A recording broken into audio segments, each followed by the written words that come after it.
굳이 졸업여행으로 왜 한국에 가야 하는 거야? 차라리 일본이나 중국을 가지.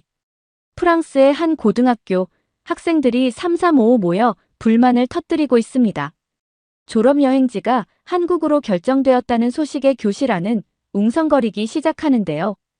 학생들은 한국 같은 가난한 후진국에 절대 갈 수 없다며 반대했지만 결국 어쩔 수 없이 한국에 오게 되었고 그들은 인천공항에서부터 믿을 수 없는 광경을 목격하고 마는데요. 도대체 이들에겐 어떤 일이 생긴 것일까요? 지금 바로 사연 시작합니다. 잠깐 영상 시청 전 좋아요 한 번씩 눌러주시면 감사하겠습니다. 안녕하세요. 저는 프랑스 의과 고등학교에서 공부하고 있는 앙투안입니다. 이번에 졸업을 기념해서 한국으로 졸업여행을 왔습니다. 사실 처음에 여행지가 한국이라고 했을 때 우리 반 친구들 대부분은 불만을 터뜨렸어요. 심지어 어떤 친구들은 부모님께 여행 계획을 말씀드리면 인터넷을 검색하며 불안한 반응을 보이기도 했습니다. 한국은 위험하지 않아 밤에 돌아다녀도 돼 치안이 괜찮은 나라 맞아 이런 반응이었죠. 솔직히 저도 크게 다르지 않았습니다. 한국에 대한 정보가 전혀 없었고 그저 막연하게 낙후된 나라라는 선입견을 가지고 있었거든요. 그런데 이런 반응을 보인 건 우리 프랑스 친구들만이 아니었습니다. 우리 반에는 중국에서 온 교환학생 리펑도 있었는데 리펑은 더욱 불만스러운 반응을 보였습니다. 도대체 왜 한국으로 가는 거야? 차라리 중국으로 오지. 한국은 작고 볼 것도 없는 나라야. 중국에는 훨씬 더 크고 멋진 도시가 많아. 리펑은 계속해서 한국보다 중국이 훨씬 앞서 있다고 주장했습니다. 상하이나 베이징 같은 대도시는 세계적이야. 한국보다 훨씬 발전했어. 관광지도 많고 문화도 풍부해. 처음에는 그의 말이 맞는 것처럼 들렸어요. 사실 저도 한국보다는 중국이 더 발전했다고 생각했거든요. 하지만 몇몇 친구들은 의문을 제기했습니다. 근데 한국도 기술 강국이라고 하던데 삼성, 현대 같은 기업도 있고 게다가 K-팝이나 영화도 요즘 전 세계적으로 인기 많잖아. 뭔가 특별한 게 있을지도 몰라. 그러나 리펑은 이를 인정하려 하지 않았어요. 그건 다 마케팅 덕분이고 실상은 중국이 한국을 훨씬 앞서 있기에 한국은 절대 중국을 따라잡을 수 없다고 말하면서 정 못 믿겠으면 너희가 한국에 직접 가보면 느낄 거라고 호언장담하더라고요. 그렇게 우리는 한국에 대한 기대보다는 의심을 품은 채로 여행을 떠나게 되었습니다. 사실 저도 리펑의 이야기를 계속 듣다 보니 한국에 대한 큰 기대를 하지 않았어요. 하지만 한편으로는 정말 한국이 그렇게 별거 없는 나라일까? 하는 궁금증이 들기도 했습니다. 비행기에 탑승한 후에도 친구들끼리 다양한 의견을 주고받았습니다. 그래도 음식은 기대돼 K푸드라는 게 요즘 인기 많잖아. 불고기랑 비빔밥, 그리고 한국식 치킨은 꼭 먹어보고 싶어. 그때 리펑은 비웃듯이 말했습니다. 너희가 뭘 몰라서 그래. 중국 음식이 훨씬 맛있고 종류도 다양해. 한국 음식은 그냥 몇 가지밖에 없어. 여행 끝나고 나면 너희도 인정할걸. 그렇게 우리들은 한국이라는 미지의 나라로 향하며 기대와 의심이 교차하는 마음을 안고 여행을 시작했습니다.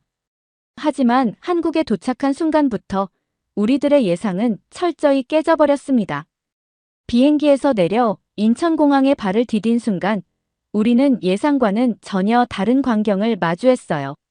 깨끗함을 넘어선 정돈된 환경, 최신 기술이 접목된 편의시설, 그리고 질서정연하게 움직이는 사람들까지 모든 것이 기존의 공항 이미지와는 달랐습니다.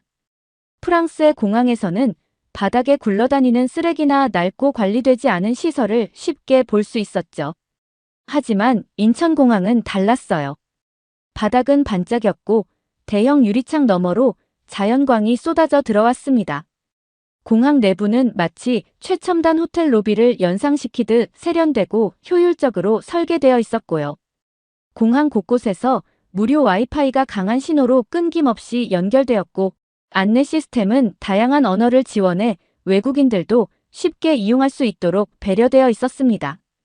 입국 심사대에서 만난 직원들은 친절하게 영어로 안내하며 신속하게 업무를 처리했고 공항 내 시설 역시 놀라울 만큼 편리했어요. 무엇보다도 가장 충격적이었던 건 공항의 스마트한 운영 방식이었습니다. 자동화된 출입국 시스템, 셀프 체크인 기기, 실시간 항공편 안내 시스템이 자연스럽게 자리 잡고 있었고 수화물을 찾는 과정조차 빠르고 체계적이었죠. 프랑스 공항에서는 수화물을 찾는데 시간이 오래 걸리고 심지어 분실되는 경우도 흔하지만 인천공항에서는 그런 불편함이 전혀 없었어요. 이러한 광경을 마주한 우리는 연신 스마트폰을 꺼내 사진을 찍으며 감탄을 금치 못했어요. 너무나 현대적이고 정교한 시스템이 갖춰진 모습 때문이었죠. 그러나 리펑은 그 순간에도 비아냥거리기 바쁜 것 같았어요. 리펑은 인천공항 내부를 둘러보면서도 감탄하기는커녕 대신 팔짱을 끼고 천천히 걸으며 공항이 코딱지만 하다면서 한국의 공항을 무시하기 시작했어요. 그리고 입국 심사를 통과할 때도 리펑은 굳이 흠을 잡으려는 듯 했습니다. 사람이 적으니까 빠른 거겠지. 북경 공항처럼 하루 수십만 명이 몰린다면 여기서도 줄이 길어질 거야. 공항 내 자동화 시스템이나 세련된 시설들을 보고도 리펑은 별다른 감탄을 하지 않으려 애쓰는 듯 했어요. 수화물 찾는 곳에서도 마찬가지였습니다. 우리는 짐을 빠르게 찾고 편리한 안내 시스템 덕분에 혼란 없이 이동했지만 리펑은 한숨을 쉬며 말했습니다. 그래도 공항 크기가 중국 공항들만큼 거대하지 않잖아. 크기가 중요하다고.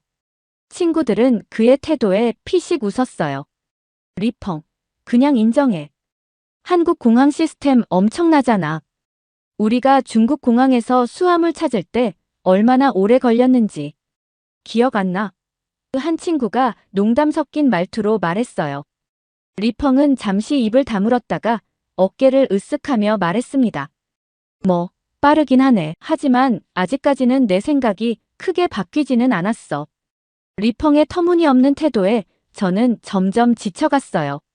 처음에는 그냥 고집센 친구의 반응이라고 생각했지만 계속해서 작은 부분까지 꼬투리를 잡으려는 모습이 반복되자 피곤함이 밀려오더라고요. 여행은 이제 막 시작했는데 앞으로도 계속 이런 분위기라면 이 여행이 기대보다 더 피곤한 시간이 될 수도 있겠다는 생각이 들었어요. 저는 가방을 다시 둘러매고 인천공항의 넓은 로비를 천천히 둘러보았어요. 화려한 조명과 세련된 디자인의 공간이 펼쳐져 있었고 환한 미소로 손님을 맞이하는 직원들의 모습이 눈에 띄었습니다. 그런데도 리펑의 부정적인 말들이 머릿속에서 떠나지 않았어요. 감탄하고 싶은데 계속해서 들려오는 불평들이 그 감정을 가로막는 기분이었습니다. 친구들도 점점 그의 태도에 반응하기보다는 그냥 흘려듣는 분위기였어요. 그래서 저는 최대한 리펑과는 거리를 두면서 여행을 해야겠다고 마음먹었습니다. 그런데 한국에 와서 놀라운 인천공항의 모습은 시작에 불과했습니다. 공항에서 서울까지 가는 길도 마찬가지로 충격적인 순간들을 마주했거든요. 공항철도를 타자마자 객실 내부의 상태에 놀랄 수밖에 없었죠. 좌석은 깨끗하게 정리되어 있었고 창문과 바닥마저 먼지 하나 없이 반짝였어요. 무엇보다도 실내는 너무 조용했습니다. 승객들은 각자의 자리에 앉아 독서를 하거나 스마트폰을 조용히 보고 있었어요. 익숙한 프랑스의 지하철과는 너무나 다른 풍경이었죠. 프랑스에서는 대중교통을 이용할 때 항상 소매치기를 조심해야 했어요. 차내에는 낙서가 가득하고 취객이 큰 소리로 떠들거나 심지어 싸움이 벌어지는 경우도 드물지 않았어요. 하지만 여기 한국에서는 전혀 다른 질서가 자리 잡고 있더라고요. 사람들은 자연스럽게 줄을 서서 승하차를 했고 누구 하나 소란을 피우는 사람이 없었어요. 마치 정해진 규칙이라도 있는 듯한 고요한 질서 속에서 승객들이 움직이고 있었거든요. 서울역에 도착했을 때 우리는 또 한 번 충격을 받았어요.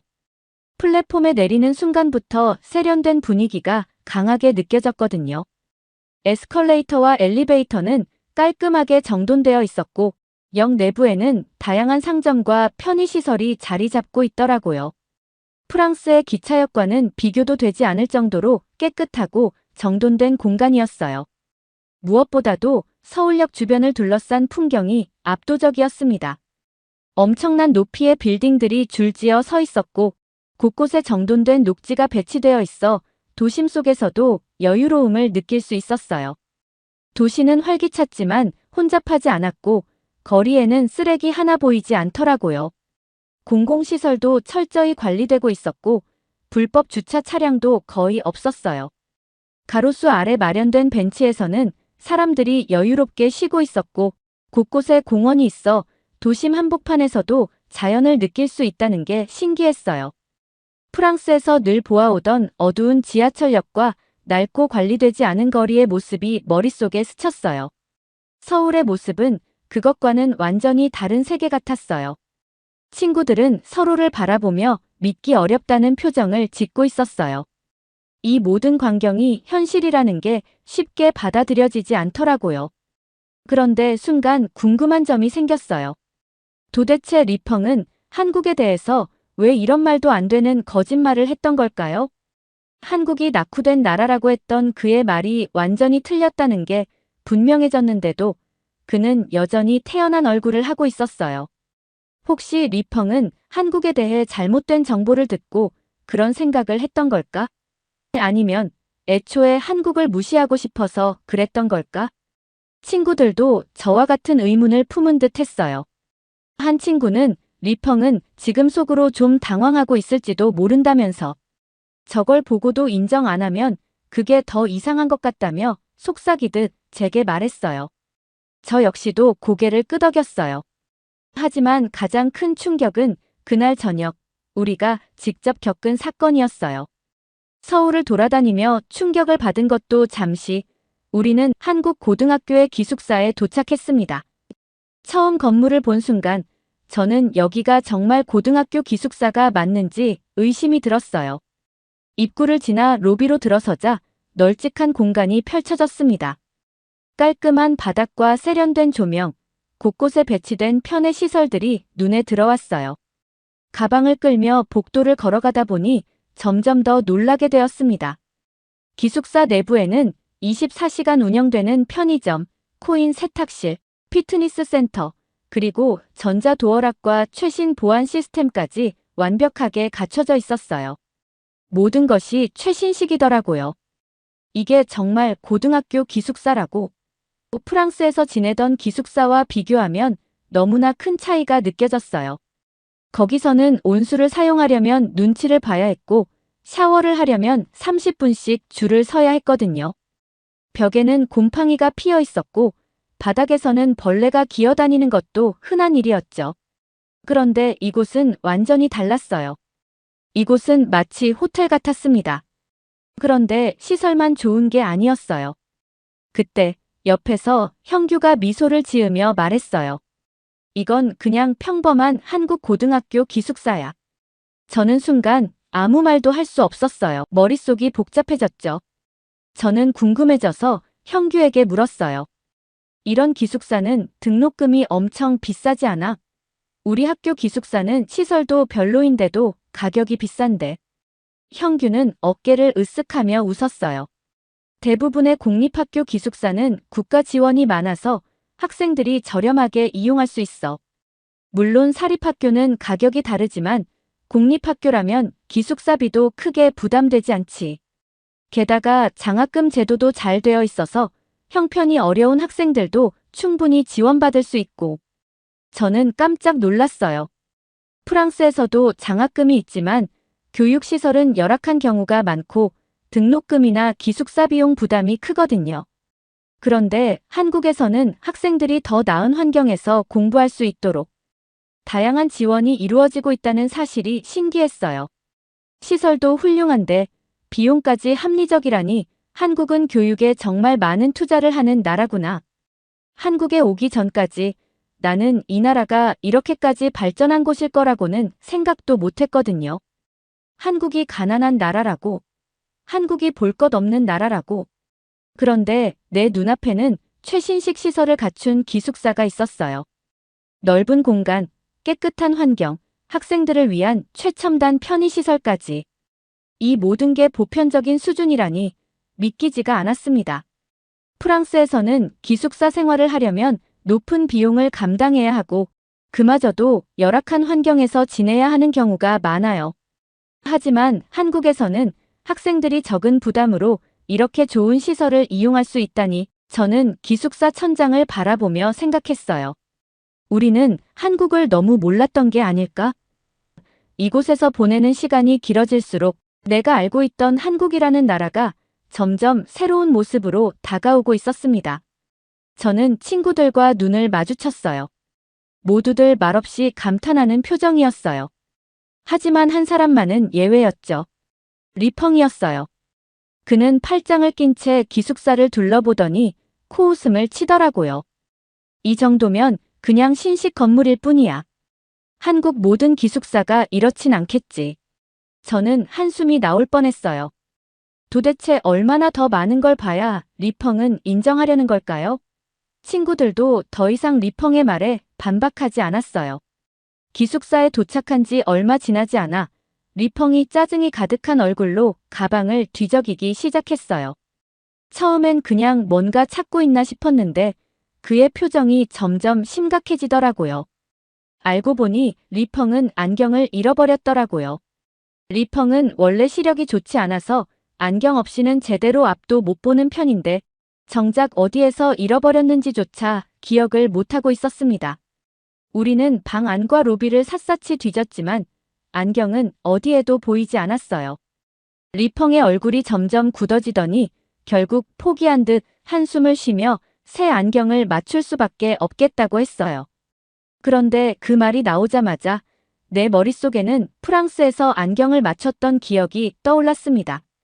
안경을 맞추는데 시간이 오래 걸리는 건 당연한 일이잖아요. 프랑스에서는 안경을 맞추려면 먼저 병원에 예약을 해야 하고 시력 검사를 받은 후 처방전을 받아야 해요. 그 다음에는 렌즈 제작까지 최소 3개월은 기다려야 합니다. 한국에서도 마찬가지겠지 싶었는데 뜻밖에도 형규는 별일 아니라는 듯 태연하게 말했어요. 근처에 안경점이 많고 한국에서는 안경을 당일에 맞출 수 있다고요. 순간 귀를 의심할 수밖에 없었어요. 하지만 한국에서는 시력 검사부터 렌즈 제작까지 15분이면 된다는 사실이 정말 믿기 힘들었습니다. 리펑도 어이없다는 표정을 지으며 코웃음을 쳤지만 결국 방법이 없었기 때문에 형규를 따라가 보기로 했습니다. 솔직히 저도 반신반의했지만 만약 형규의 말이 사실이라면 이건 또 하나의 문화적 충격이 될 거라고 생각했어요. 형규를 따라서 기숙사 근처의 안경점에 도착하자마자 직원이 밝은 미소로 우리를 맞이했어요. 시력 검사가 필요하다고 해서 얼마나 시간이 걸릴지 물어봤더니 단 5분이면 된다는 대답이 돌아왔고 리펑과 저는 동시에 놀랐습니다. 검사는 정말 순식간에 진행됐어요. 그리고 렌즈 가공까지 걸리는 시간은 10분이었어요. 리펑은 정말로 15분 만에 새로운 안경을 받았습니다. 직원이 완성된 안경을 건네자 리펑은 믿기지 않는다는 듯 안경을 받아들었어요. 그런데 더 놀라운 것이 그 안경이 가격은 3만 원이었다는 것이었습니다. 저와 친구들은 경악했어요. 왜냐하면 프랑스에서는 안경이 최소 50만 원은 하거든요. 그날 저와 친구들은 한국 안경점에서 새로운 안경을 모두 맞췄어요. 한국에서는 이런 일이 당연하다고 형규가 설명했지만 우리는 모두 놀라 어안이 벙벙했습니다. 안경 사건이 끝난 후 우리는 서울의 밤거리를 걷기로 했어요. 한강공원에서 야경을 보며 치킨을 먹는 게 목표였죠. 버스를 타고 이동하는 동안 저는 창밖을 바라봤어요. 도로를 따라 늘어선 빛나는 네온사인, 깔끔하게 정돈된 인도, 그리고 한밤중에도 활기찬 분위기. 서울은 낮과는 전혀 다른 모습이었어요. 프랑스와 비교하면 모든 것이 새롭게 느껴졌어요. 길거리에 쓰레기가 보이지 않는 것도 신기했어요. 파리에서는 밤이면 거리 곳곳에 쓰레기 봉투가 쌓여 있고 거리를 걷다 보면 악취가 나는 곳도 많거든요. 하지만 서울의 거리는 조명이 밝고 깨끗했어요. 사람들이 늦은 밤까지 활발하게 활동하고 있었고, 특히 한강공원 쪽으로 가까워질수록 더욱 놀라웠어요. 밤인데도 공원에 사람들이 가득하더라고요. 조깅을 하는 사람들, 돗자리를 깔고 앉아있는 가족들, 강가를 따라 산책하는 연인들까지. 나는 순간 혼란스러웠어요. 프랑스에서는 해가 지면 공원에 가는 게 위험한 일이거든요.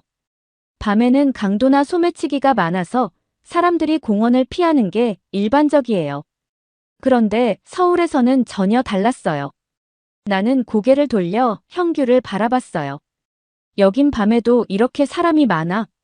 형규는 어깨를 으쓱하며 대수롭지 않다는 듯 말했어요. 한국은 밤에도 안전한 나라야. 혼자 돌아다녀도 괜찮아. 그 말을 듣고 나는 다시 주위를 둘러봤어요. 밤인데도 공원 곳곳에서 웃음소리가 들리고 편의점 앞에는 사람들이 삼삼오오 모여서 라면을 먹거나 이야기를 나누고 있었어요.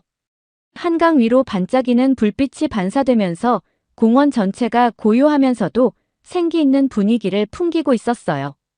이 모든 게 마치 영화 속 한 장면 같았어요. 나는 리펑의 얼굴을 흘끗 봤어요. 그는 조용히 주변을 둘러보며 무언가를 곰곰이 생각하는 듯 했어요. 평소처럼 불평을 늘어놓지는 않았어요. 아마 머릿속이 복잡할 거예요. 기숙사, 안경점, 그리고 서울의 밤거리까지.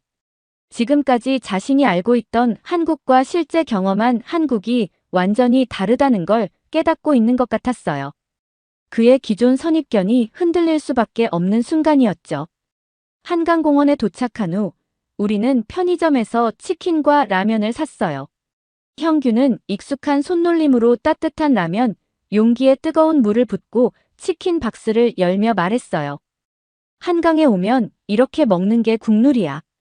밤 공기랑 같이 먹으면 더 맛있거든. 솔직히 치킨과 라면이라니 별 기대를 하지 않았어요. 치킨이야 프랑스에서도 흔하고 라면은 그냥 간편식이라고 생각했거든요. 하지만 한 입 베어 문 순간 내 생각은 완전히 뒤집혔어요. 이거 뭐야? 너무 맛있어. 겉은 바삭하고 속은 촉촉한 치킨, 입안에서 퍼지는 고소한 풍미, 그리고 매콤달콤한 소스가 완벽하게 어우러졌어요. 게다가 김이 모락모락 나는 라면은 국물이 진하고 깊은 맛이 나면서도 전혀 부담스럽지 않았어요. 단순한 패스트푸드가 아니라 진짜 제대로 된 음식 같았어요. 친구들도 하나같이 감탄하고 있었어요. 모두 눈이 휘둥그레져서 치킨을 하나씩 집어들고 맛을 음미했어요. 한국 치킨이 맛있다는 말은 들었지만 이 정도일 줄은 몰랐어. 한 친구가 감탄하며 중얼거렸어요. 리펑도 조용히 치킨을 한 입 베어 물었어요. 그리고 그는 아무 말도 하지 않았어요. 하지만 표정이 달라졌어요. 입을 열어 무언가 말하려는 듯 했지만 결국 조용히 치킨을 한 조각 더 집어들었어요. 나는 속으로 웃었어요. 이제야 인정할 준비가 된 걸까? 리펑은 여전히 말이 없었지만 그의 행동은 모든 걸 말해주고 있었어요. 그는 조용히 치킨을 하나 더 집어들고 소스에 푹 찍어 먹더니 천천히 한강의 야경을 바라보는데 처음 한국에 도착했을 때의 냉소적인 태도는 온데간데 없었어요. 하지만 자존심 때문인지 여전히 입을 꾹 다물고 있었어요. 야경을 바라보며 바삭한 치킨을 씹고 따뜻한 라면, 국물을 마시는 이 순간이 마치 꿈같이 느껴졌어요. 시간이 지날수록 분위기는 더욱 편안해졌어요. 우리는 삼삼오오 둘러앉아 한국에서의 하루를 되돌아보며 이야기 나눴어요. 그리고 그 와중에도 리펑은 계속해서 치킨을 먹고 있었습니다. 처음에는 마지못해 먹던 리펑이 어느새 우리가 시킨 마지막 조각까지 슬쩍 집어 들더라고요. 치킨의 반은 리펑이 다 먹은 것 같았습니다. 나는 그걸 보면서 피식 웃었어요. 인정하지는 않더라도 이미 마음은 바뀌고 있다는 걸 알 수 있었거든요. 내일은 전통시장에 가볼 거야. 형규가 말했어요. 전통시장이라니. 한강의 야경도 기숙사도 빠른 안경 맞추기 시스템도 놀라웠지만 한국의 전통적인 모습은 또 얼마나 새로울까? 나는 기대가 되었어요. 하지만 그보다 더 기대되는 건 전통시장에서 리펑이 보일 반응이었어요. 과연 그는 또 어떤 표정을 짓게 될까요? 리펑은 매번 한국을 중국과 비교하면서도 정작 한국의 현실을 마주할 때마다 말문이 막히곤 했어요. 처음에는 기숙사 시설을 보고 그 다음엔 안경점에서 그리고 오늘 밤 한강공원에서도 리펑은 예상치 못한 한국의 광경에 당황한 표정을 감추지 못했죠. 그리고 그 순간마다 꿀먹은 벙어리처럼 입을 꾹 다문 채 할 말을 찾지 못하는 모습을 자주 볼 수 있었거든요. 솔직히 처음엔 리펑의 태도가 싫었습니다.